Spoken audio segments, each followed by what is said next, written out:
canopy is the projectors from here. So this is all internal. So Crowley talks about it. Oh, well, Kamites, everyone talked about it. Crowley was the last one in the West to talk about it, that every man was a star, and that's kind of where they remember it from, though all mythologies is telling you that you're supposed to become Osiris. Osiris is a star. So, but that's true. You're made of the same stardust. Most star systems are masculine and feminine. Now, I know this for a fact. Me and Khadijah already have a star system, and kind of like Inception, you fill it up with your mind. So when you go, your mind is only left. You're a star. So you get to make whatever adventure that your orbit can take. And you maintain it. You are truly the god of that universe.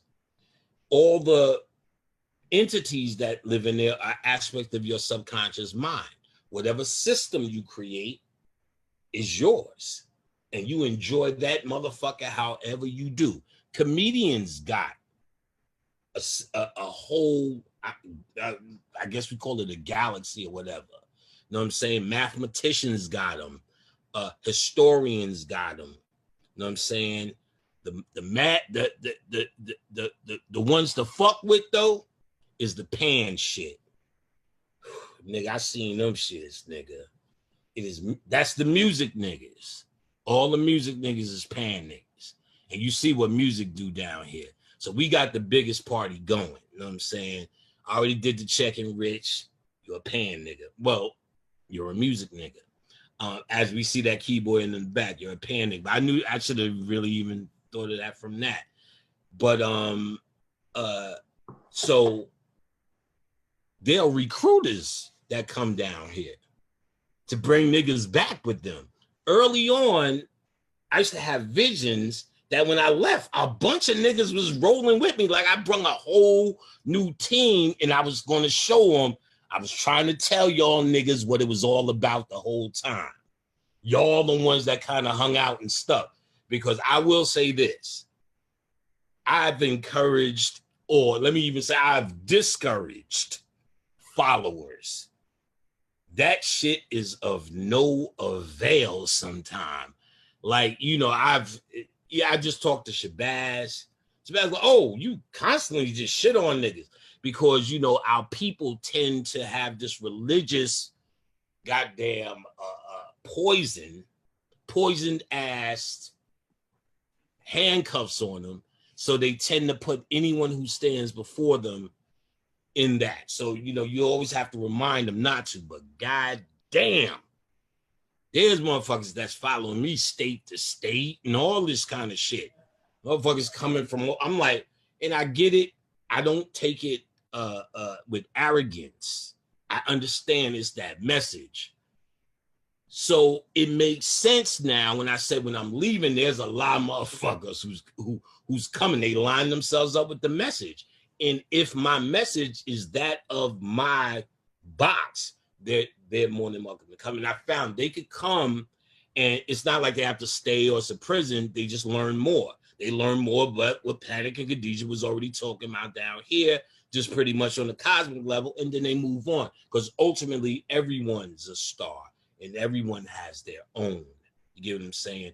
What I'm talking about is the process of someone being born out of third dimension. There's that. They can go into the fifth dimension, and they're able to sit and do like Doctor Strange and do parallel universes, because what they're doing there is perfecting their mind. Because when they go out to be their own star, their mind is already developed on a level of perfection by dreaming through Earth, nursery, going through the fifth dimension and letting all of those lives pass before them to understand. Even Brother Rich has millions of possibilities. You just study that. And then you move on, and then with your understanding of your mind, you go and build worlds. You know what I'm saying? As God. Yo. So this is a training ground. I came this motherfucker to pick niggas up. Let's go, no teppers. Let's go. Get your ass in gear. Yes, sir, Rich. Hey, Panic. I was talking to Blue the other day, and I was telling him the story. We was on a live like now, and I was telling the people the story about when I was young. I would dream of this like this monster. And I would look in the mirror. Like when I looked in the mirror, I would see the monster. Like instead of seeing me, I would see the monster. And I always get scared. Wake up, reoccurring dream. Then the monster never harmed me, never did anything to me. Then one day I was like, when I was awake, I was like, yo, I'm gonna face this motherfucker one day, you know what I'm saying? So one day I was sleeping, I said, to the monster. And then the monster just disappeared. It didn't come back. Right. So what I want to ask you is that I understand we're taught to hate monsters at a very young age. We're taught to hate darkness. When the older I got, listen to Bobby, I said, well, maybe that monster was the primordial version of myself or some shit like that.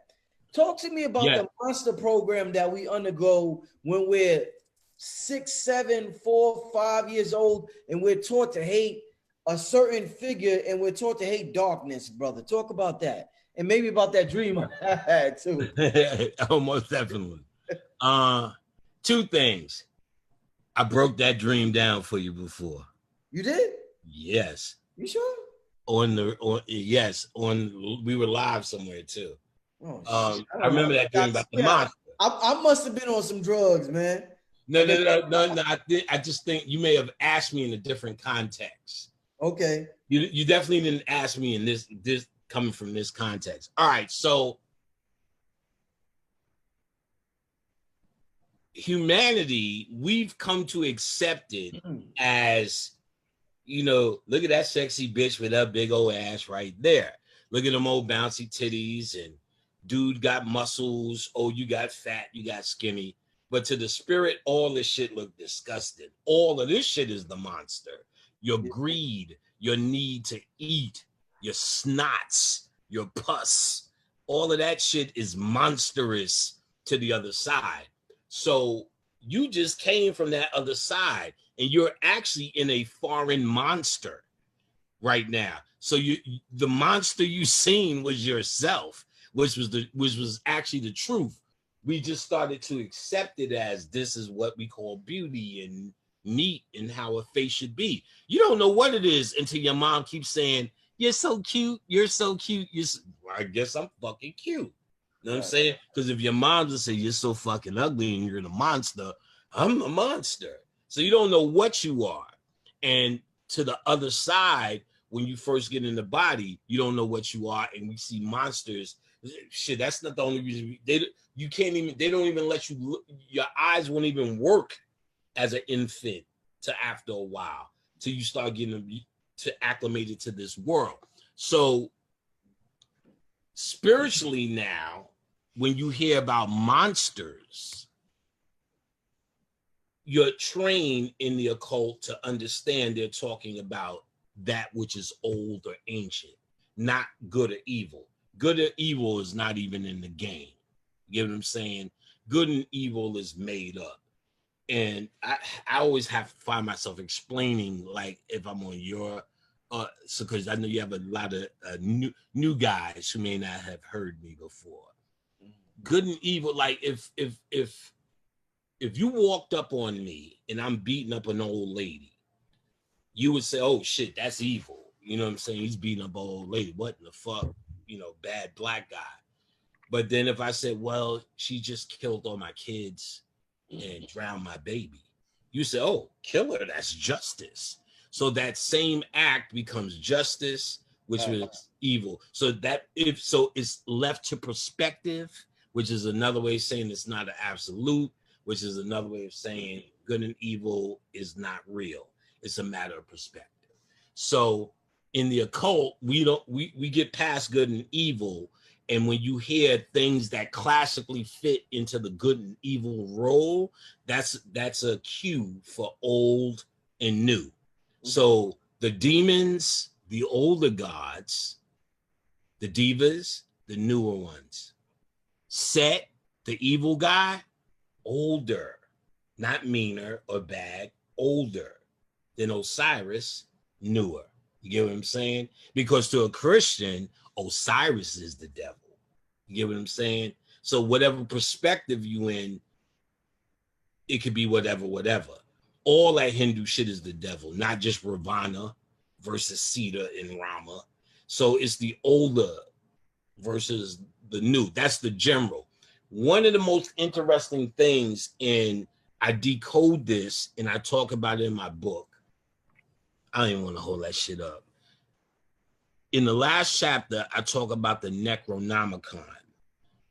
The Necronomicon, H.P. Lovecraft. Actually, am I able to share my screen, Rich? Yeah. I'll enable Okay. it. Give me 1 second. Let me find this first so I can get it up and make it real. Shout out to everybody in the chat while Panic get that together. Get this thing going. Shout out to Sci-Fi, King Simon. King Simon in the building. King Simon. All right, where the hell is this Apple? All right, Necronomicon Magic. All right. What? Yeah, Word, you silly thing. All right, give me 1 sec. Open this crap up. All right. Let me share this screen. Say, they're nothing more than, just my stories. Then some occultists found out he would get these stories from dreaming. These were Lovecraft's dreams and continuations of these stories and characters. So the cult nigga said, oh, you channeling. He himself, I'm not channeling. He was just this weird recluse guy. Horror as we know it is because of him.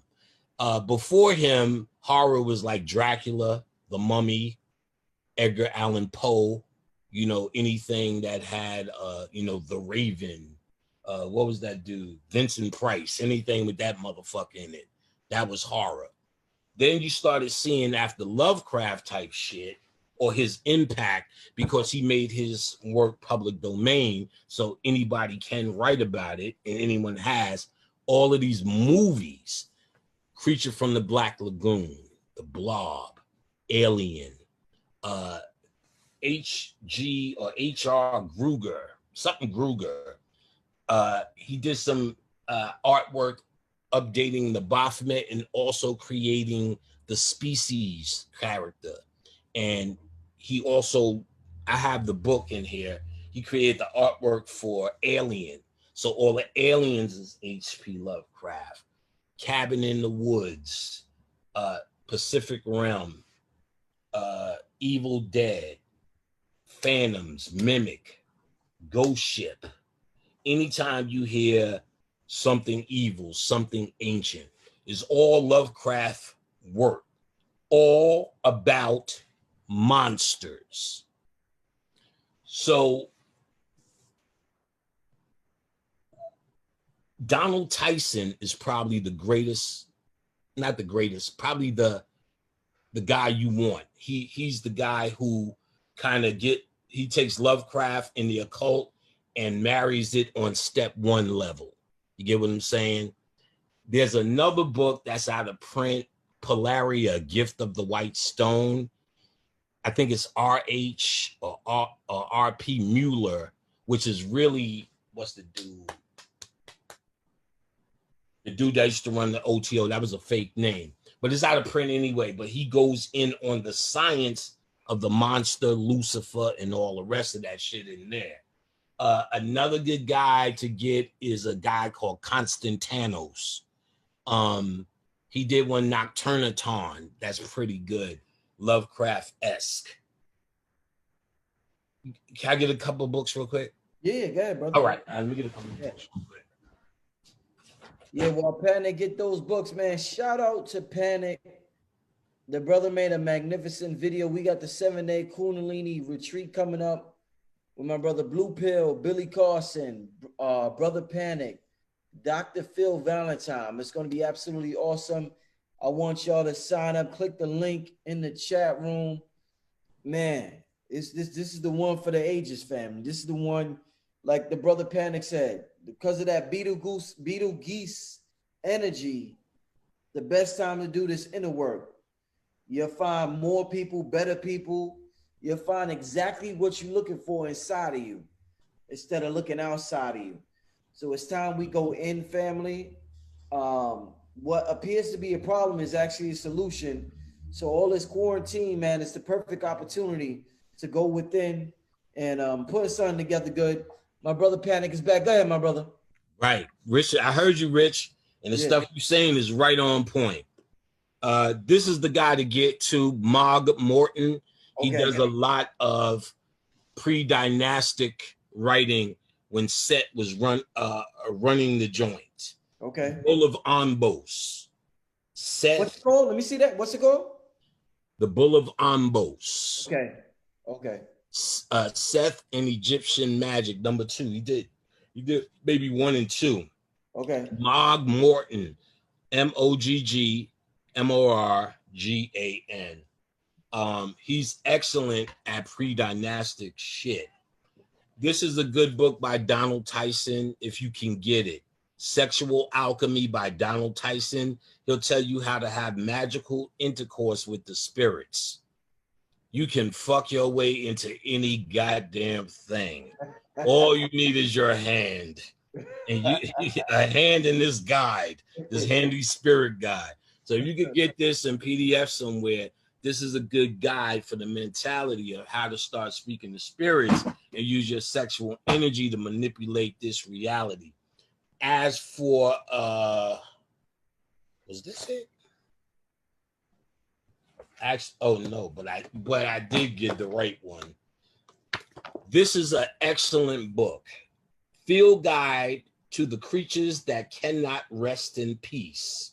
Encyclopedia of the Undead by Bob Coran, author of Vampires, illustrated by Ian Daniels, because they have a whole chapter on H.P. Lovecraft in here that is so to the point, dynamite. It tells you about his life, his impact, because he was nothing more than a channeler. So that I was reading from a chapter in my book. It goes on to say, since he's never said the word Necronomicon. That book was called The Hound.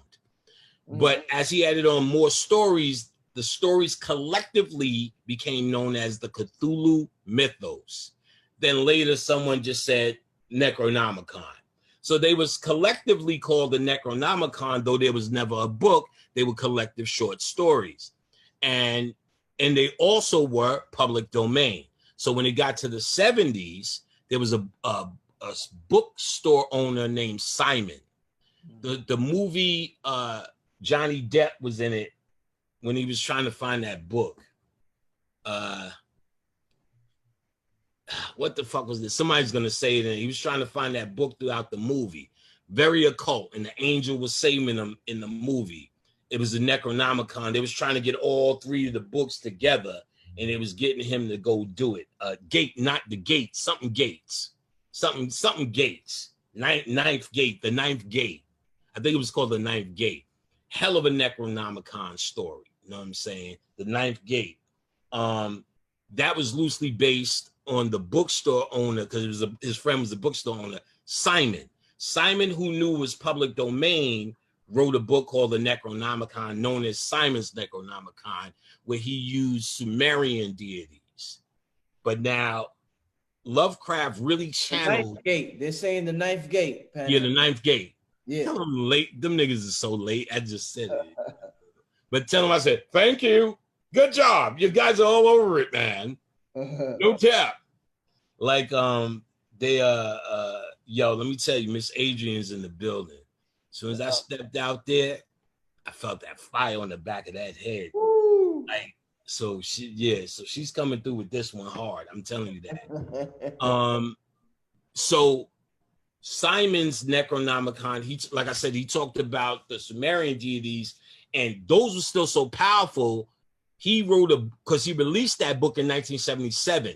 He now wrote an update book saying what happened in 1977 when he released his book. He's gas shortage, Son of Sam, motherfucking hostages, blackout. This nigga was naming all this shit in 77. And no doubt, me and my sister went to a foster home. And so shit went down because of the Necronomicon. I'm just joking.